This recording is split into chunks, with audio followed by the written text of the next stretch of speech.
Once our consciousness gets established like this, it begins to develop. The body develops. As it develops, other consciousnesses start infiltrating without our realizing it.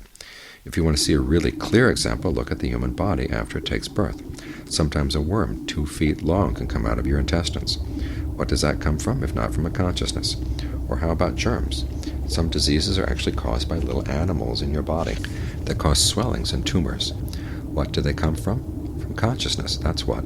If there were no consciousness, how could there be animals? Animals arise from consciousness, and some of them you can clearly see, as they come crawling in huge numbers out of wounds, out of your ears and eyes, nose, teeth, anus, whole swarms of them. So what are they? They're a form of consciousness. This kind of consciousness you can see clearly, but there's another group of consciousnesses that are more insidious, that don't have a body you can see. Only if you meditate and gain psychic powers can you see them. That's the third kind of consciousness inhabiting your body. So altogether there are 3. Your own consciousness, and there's only one of that. And then there are all the many consciousnesses lurking in your body, so many that you can't say exactly how many there are. The ones with bodies you can see are more than many. And as for the ones with no bodies but are living in your body, there's no telling how many there are. Now, if we were to go into detail on all the consciousnesses living in our bodies, there would be lots to say.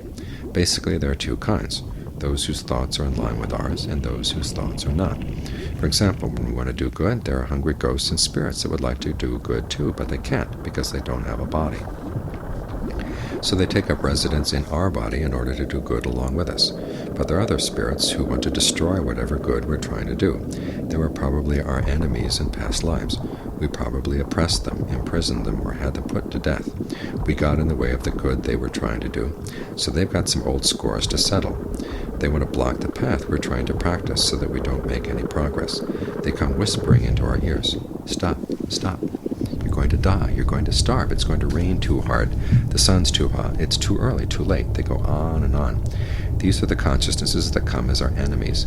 There are others that used to be our relatives and friends. They want to do good, but they can't, so they take up residence in our bodies so that they can bow down to the Buddha and chat along with us. Because of all this, there are times when our hearts are like monsters and ogres. We can't imagine why it's happening, and yet it's happening even though we don't want it to. Then there are other times when our hearts are like devas, so sweet and good-tempered that other people can curse our mother and grandmother and we don't get mad. Then there are other times when there's no call for anger, and yet we manage to get angry in really ugly, nasty ways.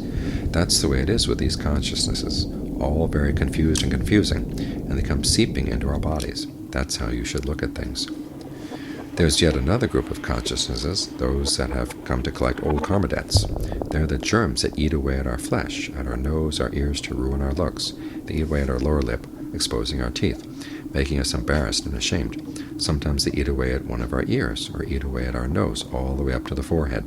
Sometimes they eat at our eyes, our hands, our feet. Sometimes they eat away at our whole body, making our skin diseased. These are karma debt collectors. In the past we made life miserable for them, so this time around they're ganging up to make us squirm. The ones that are really easy to see are the worms that help eat the food in our intestines. In the past we probably ate their flesh and skin, so this time around they're going to eat ours. They eat everything. Whatever you've got, you bastard, I'm going to eat it all. That's what they say. How are we ever going to get rid of them? They eat our outsides where we can see them, so we chase them away, and they go running inside to eat in our stomach and intestines. That's when it gets really bad. We can't even see them, and they're even harder to get rid of. So they keep making us squirm as they keep eating away, eating in our intestines, eating our stomach, eating our kidneys, our liver, our lungs, eating in our blood vessels, eating our body hairs, eating everything all over the place. They eat outside and turn into skin diseases. They eat inside as worms and germs, and they themselves get into fights. After all, there are lots of different gangs in there. Even just the worms have 108 clans. So when there's so many of them, they're bound to quarrel, creating a ruckus in our home. How can we ever hope to withstand them? Sometimes we fall in with them without realizing it. How can that happen? Because there's so many of them that we can't resist.